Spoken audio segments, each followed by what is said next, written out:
Hey viewers and subscribers, I just wanted to make a real quick video about how the World Health Organization is considering adding what they're calling gaming disorder to a list of mental health conditions. This would be the next update of the International Classification of Diseases, which is what most psychologists use in Europe, as opposed to the APA's DSM, which is mostly used in the United States. Although such a disorder is under consideration for being added in the United States as well. So I feel uniquely positioned to comment on this because I've made videos in the past. My most viewed series of videos and my most viewed video were all on Fox News and media bias against video games, and this idea that gaming can make you violent or is an incredibly harmful hobby, or that games can be murder simulators. Bullshit like that. And I also majored in psychology in college, so I feel like I'm in a unique position to comment on this. A lot of people have been kind of freaked out about it, because it looks to people like it's demonizing gaming again. And we've been through so much of that through the media and with video game bans that I understand how it can look that way. But personally, having looked at what they're saying, I'm not concerned about it at all, and beyond that, I actually agree with the decision.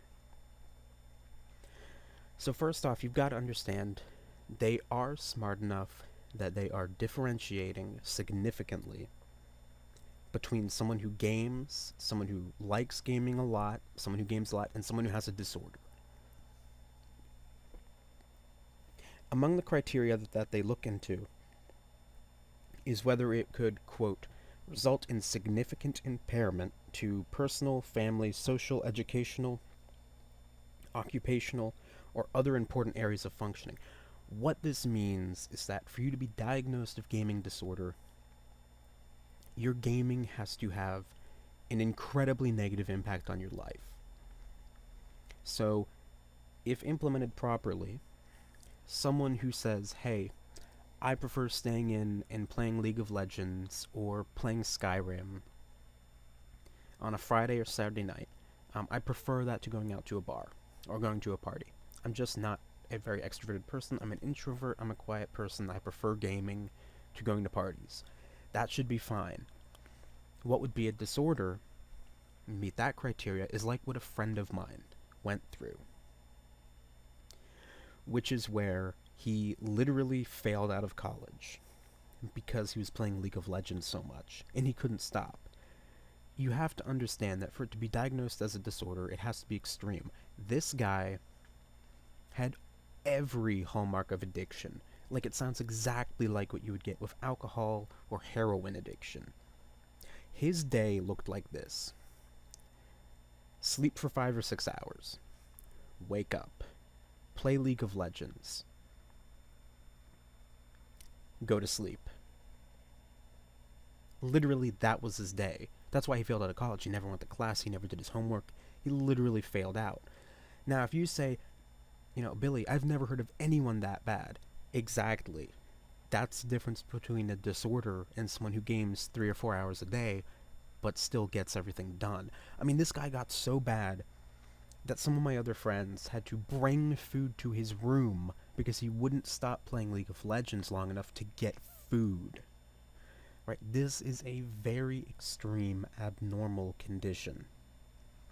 That's why I'm not freaked out about it, like I am with Fox News or other media saying that video games are murder simulators.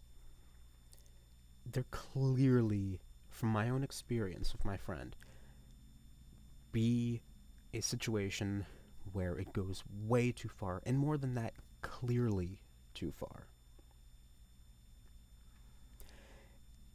He even engaged in some other addict behaviors that, again, you see from people with alcohol addictions or heroin addictions or meth addictions, which is lying to your friends about what you're doing. When he failed out, he basically had an arrangement where he could go to community college for a year, and if his grades were high enough, he could get back into the college, a 4-year school. And he told all of us constantly, hey, no, I'm seeing a psychologist, I'm getting better, I'm getting A's in my classes, I'm doing fine. We found out after about 3 months that He wasn't seeing a psychologist. That was all made up, and he failed out of community college. Lying, failing out of school, losing your friendships.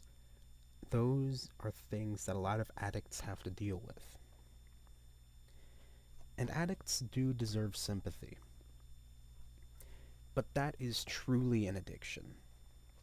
So I'm absolutely in favor of this being classified as an addiction. And they are smart enough that, again, like with any other addiction, they're clarifying that it has to have a very extreme impact on your life. So, there are benefits to gaming in healthy amounts, but like with any hobby, it can go too far. And if it is destroying your life, if it is causing you to lose friends, if it is causing you to lose your job or fail out of school, you do need to seek help. It's that simple. There is a real issue out there, and there is help for it. Many psychologists deal with addiction, and your treatment for a gaming disorder or gaming addiction would be very similar to that for other addictions. So for people who don't have this issue, gaming can be helpful. It's all about context.